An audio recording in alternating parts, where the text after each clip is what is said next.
So, first, I just want to mention today is the observance of the disappearance day of Abhiram Thakur, who is a great devotee of Lord Chaitanya Mahaprabhu, and he blessed people in a very special way.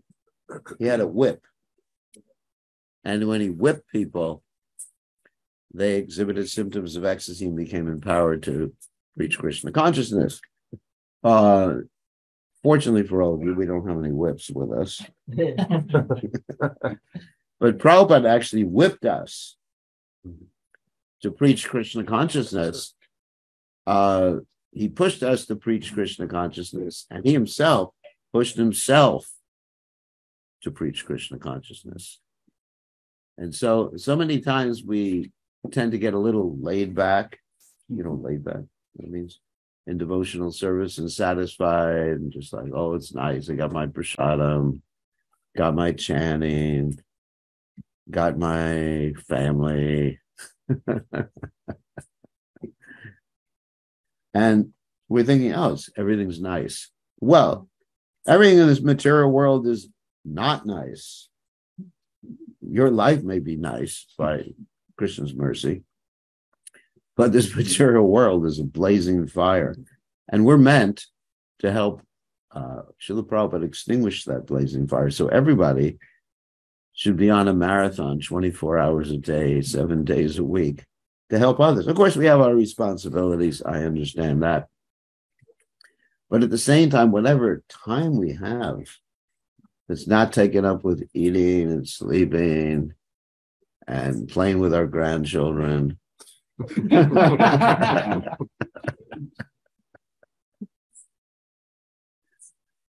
or going to funerals. Life gets very complicated, isn't it? I was just thinking, once you're in family life, then there's always a marriage of some relative taking place every 2 weeks. And there's always someone else dying every 3 weeks. So you just spend your whole life going to marriages and funerals, right? And hospitals to visit them. And hospitals to visit them. And then drinking kava the whole time. So anyway, so life is not meant for that. Life is meant to help others. So recently, and in the classes here, we're not going to give it full class here, but recently in our classes, we've been reading from the Jaiva Dharma of Srila Bhaktivinoda Thakur, where he really stresses in these particular chapters, there's a discussion between this Haridas Babaji and Nityananda Das, not Nityananda, the Lord Nityananda, about the different grades of devotees, Kanishta, Majjhima, and Uttama. And so it's really interesting to hear the difference between Kanishta and Majjhima, because that's really important for us to understand so that we become a little compassionate towards others. Now, the one point about Kanishta is like the lowest class of devotees, in case you didn't know.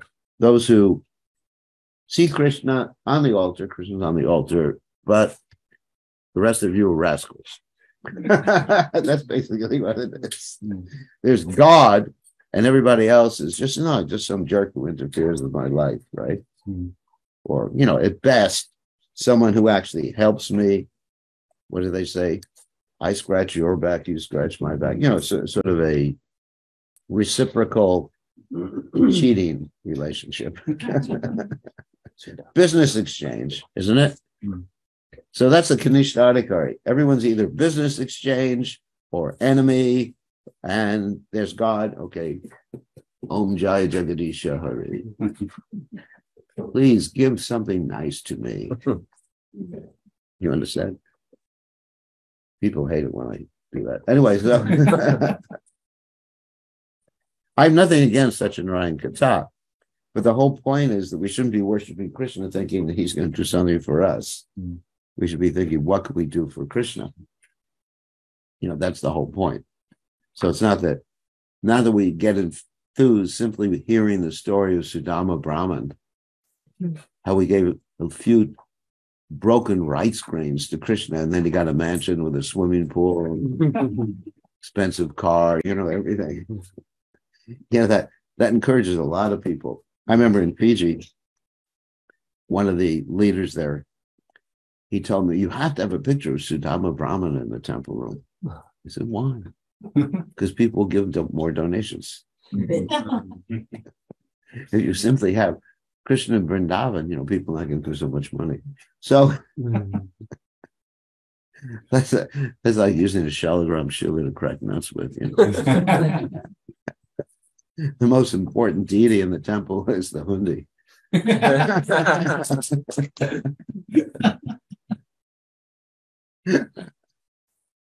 We worship the hundi.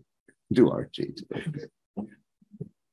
So anyway, getting to the point. So yes, I understand. If you give to Krishna, you get back, millionfold. You give to a devotee, you get back unlimited. So I'm a devotee. No, I'm not.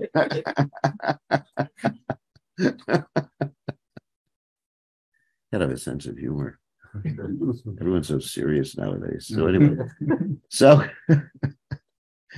anyway, so the point is, that's a Kanishta, thinking of himself or herself.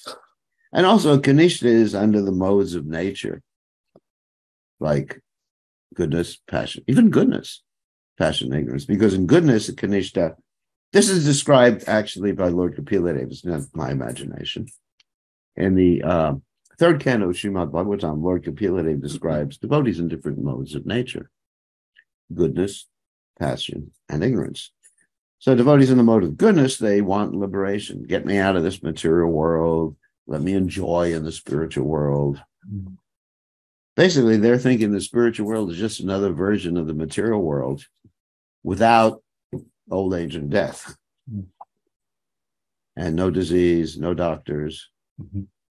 So where's our doctor? You have no occupation. You go back to Jai and Vijay, and they say, what's your occupation? A doctor. So you can go back to the material world. Anyway, so no, it's not like that. The essential quality of the spiritual world is you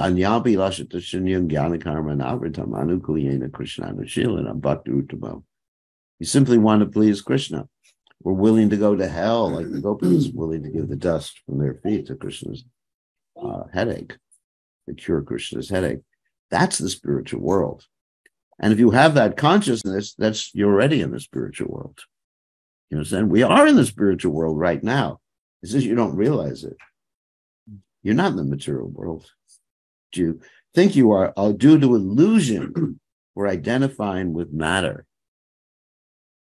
That's illusion. But actually, we're in the spiritual realm.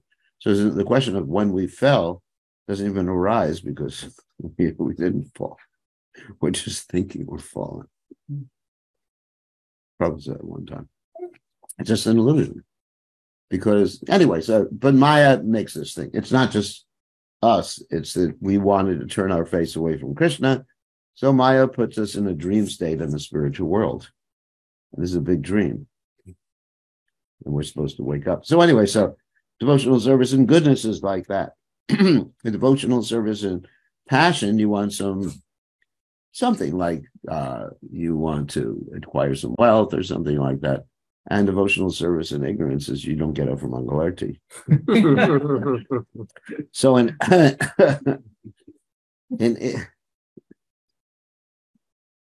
least in goodness, you get up from Mangalarti. But in ignorance and passion, you get up to do your business, but not Mangalarti. So anyway, and in ignorance and passion, one's devotional service is characterized by separatism, envy, pretty interesting, criticism of Vaishnavas, etc., like that. So these are the qualities of the Kanishta Adhikari. Mode of goodness, passion, and ignorance. And it's not so much concerned with others. Like I said, it's just Krishna and me. That's it. Everybody else is just like fades into the background.